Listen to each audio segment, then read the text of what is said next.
আগত যিকোনো কথা ক'ব নালাগে এই সৰু সৰু মানুহবিলাকে সময়ত বিপদজনক হয় বুলি নাজানো নেকি স্বামীনৰ কথা মনত নাই বাৰু এতিয়া কচোন কি ডাঙৰ কথা আৰু এটাৰ ছোৱালী এজনী হৈছে কিন্তু কি জন্ম পাই মৰি থাকিল তই কেনেকৈ জানিলি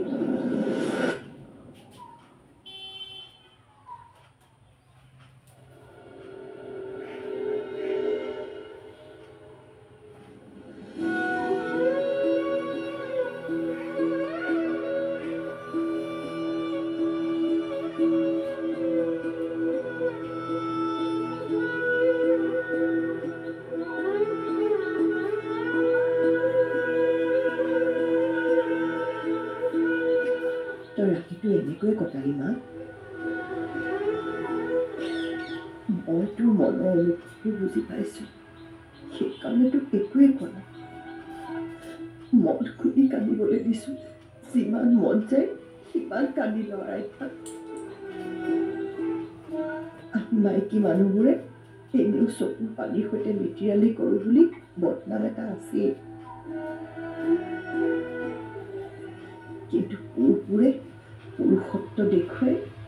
চকু পানীবোৰ বুকুত শিৰি কৰি ৰাখিব পাৰে কিন্তু আমি নোৱাৰোঁ মা আমি নোৱাৰোঁ কিন্তু তই এনেকৈ নাখাই নবৈ নিজকে ধ্বংস কৰিলে আমিবোৰে কি কৰিম কচোন তই স্বাৰ্থপৰ হতে নহ'ব আমাৰ কথাও ভাবিব লাগিব মই যদি স্বাৰ্থপৰ তোমালোকো নহোৱানে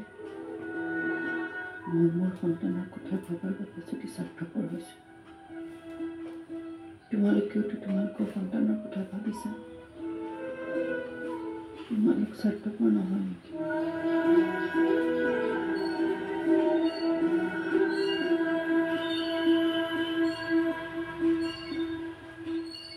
তুমি তেনেকৈ কিয় ভাবিছা ৰাধা মই সেইদিনা আৰাধ্যাক অকলশৰে এৰিবই নালাগিছিল নিয়তিয়ে হয়তো তেনেকৈ লিখি থৈছে আমিনো কি কৰিব পাৰোঁ এগৰাকী বাজি মহিলাক দেখিলে যেনেকৈ কয় যাত্ৰা নষ্ট হয় বুলি ঠিকেই কয় মানুহে মোৰ দৰে বাজি মহিলা এগৰাকীৰ লগত যোৱা ভাৱে আজি আৰাধ্যাৰ তেনেকুৱা হ'ল নেকান্দিবা ৰাধা ভগৱানে যি কৰে চব ভালৰ বাবেই কৰে এটি কণমানি শিশুৰ মৃত্যু কেনেকৈ ভাল হ'ব পাৰে তুমিয়ে কোৱাচোন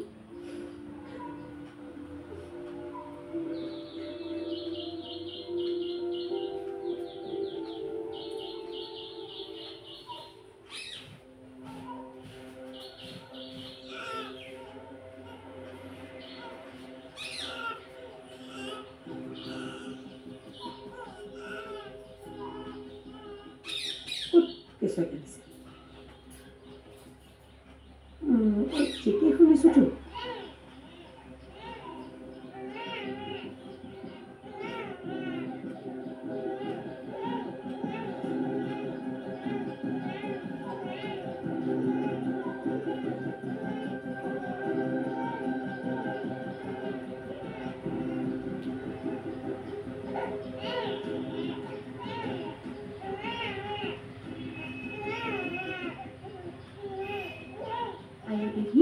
ইমান মৰম লগা পোৱালিটো মই কাম কৰিয়ে আছিলোঁ তাৰ মাজতে এনেই অকণমান মোবাইলটো চাই বাকী যি কৰ কৰি থাকিবি কিন্তু এইখন ঘৰত কেঁচুৱাৰ সন্তান হহা একো নচলিব বুজিলি বুজিলোঁ তহঁতৰ কামটো বিলাকেৰে একেবাৰে মূৰটো গৰম কৰি দিছে কাকে চাহ কাপি আদা অকণ থেতেলিয়াই দিম নেকি চিটিয়তি থাক মূৰটো নেখাবি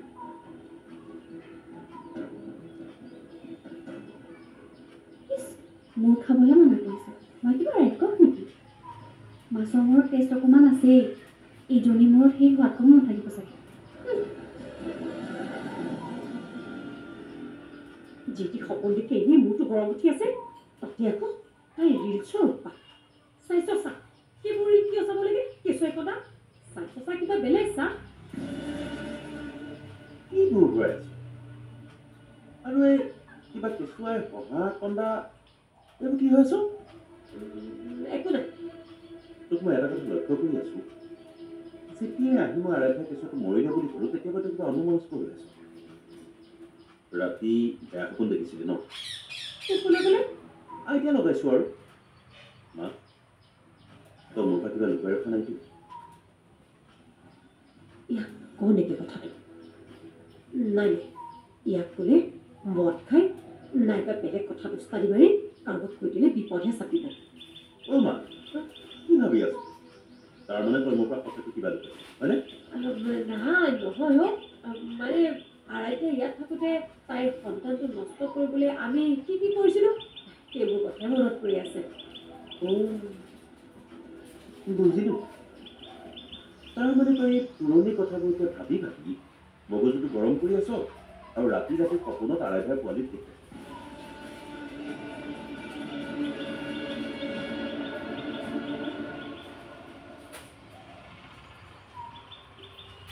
দেউতা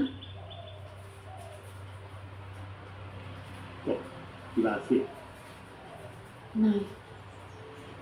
অকলে অকলে ৰুমটোতে সোমাই থাকিব আমনি লাগিছে সেইকাৰণে ওলাই আহিলোঁ ভাবিলোঁ তোমাৰ লগতে কথা পাতোঁ তুমি বাৰু ইমান অকলে কেনেকৈ থাকিব পাৰা অকলে বচোন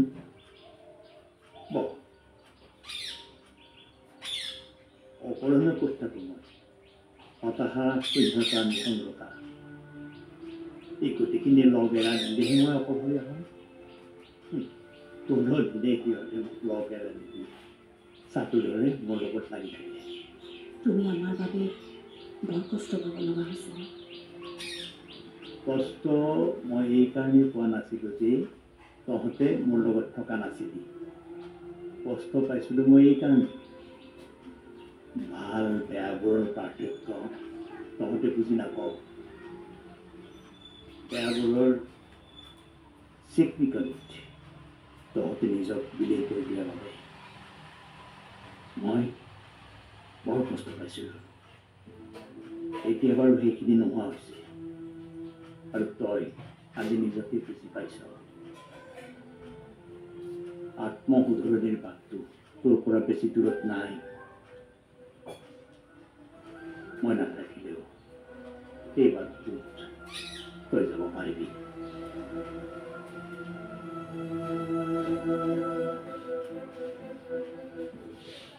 এই কথাটো মই ভাবিছিলোঁ DSP সিহঁতৰ কুকুনীয়া কুকুৰ হৈ পৰিছে দুখনমান খনখনীয়া নোট পেলাই দিলে যাকেই কামুৰিব কয় তাকেই কামুৰিব পাগল কুকুৰক কেনেকৈ মাৰি পেলাব লাগে সেয়া মই ভালদৰে জানো DSP হ'ল কি কোন পাকত সি মৃতদেহ হৈ পৰিব গমেই নাপাব সেইবোৰ একো নকৰিবা নেকি মই ঠিকেই কৈছোঁ চিকা মাৰি হাত পিন্ধাব লাগে নতুনকৈ পাখি গজিছে অলপটো ঘৰ পৰাই উৰিব খুজিবই উৰিব দিয়াচোন যিমানে ওপৰলৈ উৰিব সিমানে মাটিৰ পৰা দূৰত্ব বাঢ়ি যাব আৰু ওপৰলৈ গ'লে অহংকাৰৰ বাবে সংগীবিহীন হ'ব এইটোৱে ক'ব বিচৰা নাই জানো অঁ মই শিয়াল নহয় যে তাক অকলে পালে আক্ৰমণ কৰিম মই বাঘ জাকৰ মাজত থাকিলেও স্বীকাৰ কৰিম নীল শুনাচোন নীল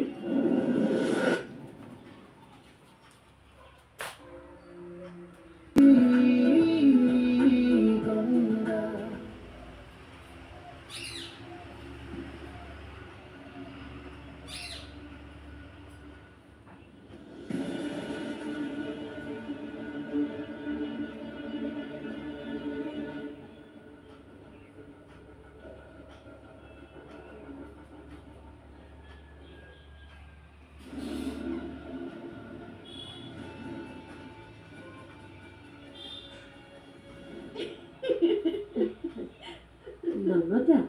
মই তোক কথা এটা কওঁ বুলি ভাবিছোঁ কি কথা মা মই এইখন ঘৰলৈ তোৰ খবৰ ল'বলৈ আহিছোঁ দুদিন থাকিলোঁ এতিয়া যাওঁতে দেখি কিয় মা তোমাক কোনোবা কিবা ক'লে নেকি নাই মোক তেনেকৈ কোনেও একো কোৱা নাই কিন্তু কিন্তু কি মানে ৰঘুনাথ চুবুৰী আৰু ঘৰৰ চাকৰ নাকৰবিলাকে মোলৈ যেনেকৈহে চাই এনেকুৱা লাগিছে যেন মই থকাৰ কাৰণে তেওঁলোকে অসুবিধাহে পাইছে। তুমিও যে আৰু কি কথাবোৰ ভাবি থাকা তুমি আচলতে ঘৰখন কেনেকৈ ভৰি আছে মইহে জানো এইখেত বেছি সময় কামতে ঘূৰা ফুৰা কৰি থাকে তুমি দেখোন দেখিছাই ককাই তেনেকৈ মোৰ লগত কথাই নাপাতে বাকী চাকৰ নাকৰবোৰৰ লগতনো মই কি কথা পাতিম তুমি চাবাগে মোৰ মনটো ভাল লাগি আছে নহ'লে এই বিশাল ঘৰটোৱে কিবা খাবলৈ খেতি অহাৰ নিচিনা লাগে কিন্তু মই যদি এনেকৈ সেইবোৰ মই একো নাজানো মুঠতে সোনকালে তুমি এইখন ঘৰৰ পৰা যাব নোৱাৰা কোনেনো এইখন ঘৰ এৰি যাব মমতা তোৰ বুজা নাই মই কি কথা ভাবি থৈছোঁ সময় সকলোকে মৰমতে কৈ যাব আৰু মই সেইটো ৰাজৰাণী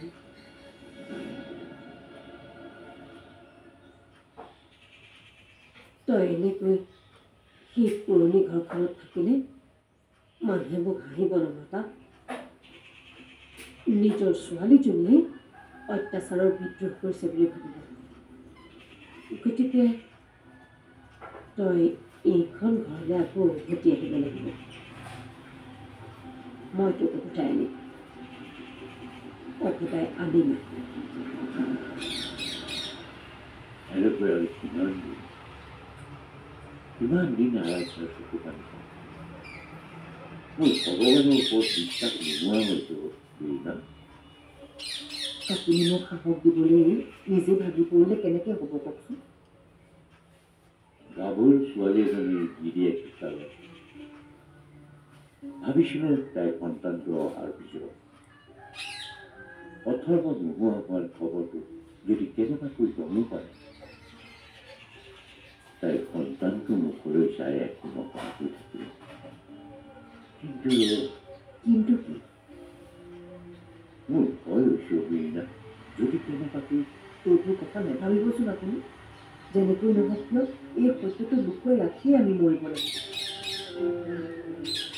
অথবা এদিন ঘূৰি আহিব তেওঁৰ আশাতে তাই গোটেই জীৱনটো পাৰ কৰিব পাৰিব অসম কৰে এদিন যেতিয়া আমি তাইৰ কাষৰ পৰা এজন এজনকৈ চিৰদিনৰ বাবে আঁতৰি যাম তাই অকলশৰে গোটেই জীৱনটোৱেই থাকিব লাগিব কোনো এজন সংগী নোহোৱাকৈ এনেকুৱা জীৱন কটোৱাটো কিমান দুৰ্বল হয় এবাৰ ভাবি চাই আমি আঁতৰি যোৱাৰ আগতে তাইৰ বাবে সংগী এজন চাই যাব লাগিব আপুনি এইবোৰ কি কৈছে মই ঠিকেই কৈছোঁ তাইক সংগীবিহীন কৰি নাৰাখোঁ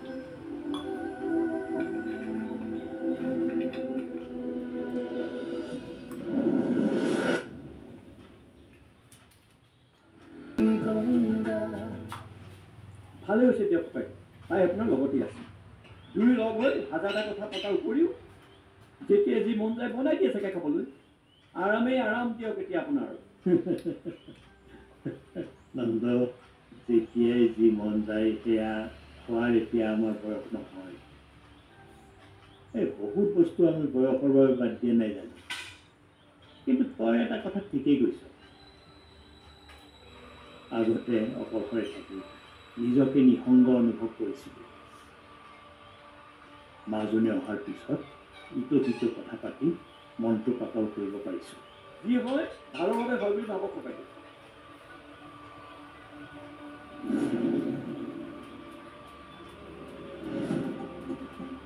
তুমি কিয়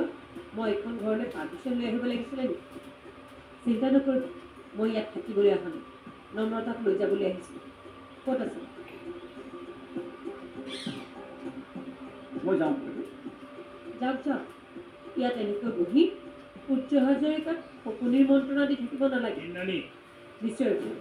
নহ'লে আপোনাৰ হাৰ্টে কষ্ট পাব কি হ'ল আপুনি যোৱাই নাই যে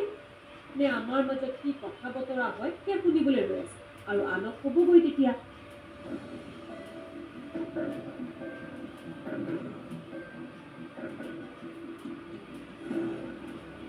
তুমি নন্দক তেনেকৈ কোৱাটো ভুল হৈছে।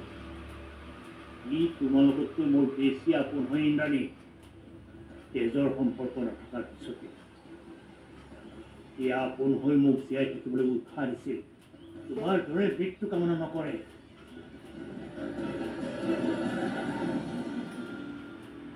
তুমি কবা আৰু আটাইটাই এখন মুখতে তোমাক প্ৰস্তাৱ মানিব লাগিব তাক।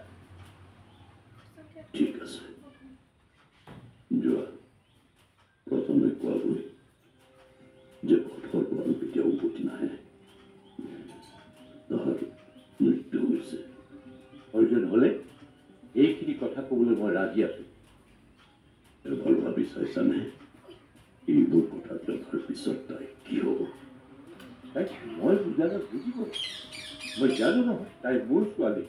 মোৰ সকলো কথাই তাই বুজি পায়। পগলা নহ'বচোন আপুনি। মই পগলা হৈছো, পগলা হৈছো। পিছনেহত মই পগলা হৈছো। তোমালোকে সহজভাৱে ল'ব পৰা কথাবোৰ মই ল'ব পৰা নাই। সহজ? কি যুক্তিত আপুনি ক'লে যে আমি কথাবোৰ সহজভাৱে লৈছোঁ? অৰ্থৰ মৃত্যু হোৱা খবৰটো কোনে প্ৰথমতে আমাৰ পৰা লুকুৱাইছিলে? আপুনি। আৰু এতিয়া মিছাকৈ কোনে তাইক আশা দি ৰাখিছে? আপুনি। এতিয়া আপুনি আমাক দোষাৰোপ কৰিছে যে আমি কথাবোৰ সহজভাৱে লৈছোঁ। সহজ নহয়। প্ৰতিটো সময়তে অভিনয় কৰি থকাটো আমাৰ কাৰণেও সহজ নহয়।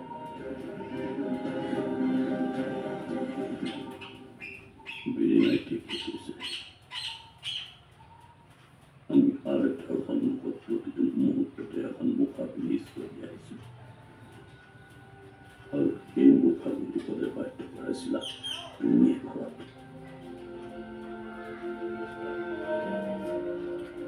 মই জানো তুমি আৰাধ্যাৰ ভালৰ কথাই চিন্তা কৰা, কিন্তু কেতিয়াও নহয় কথা তুমি কেনেকৈ ক'ব নোৱাৰা। আৰু এই সন্মুখত আৰাধ্যাক তুমি ইয়াত যদি অৱগত কৰা, ইয়াত তাই আত্মসন্মানত আছে কৰক।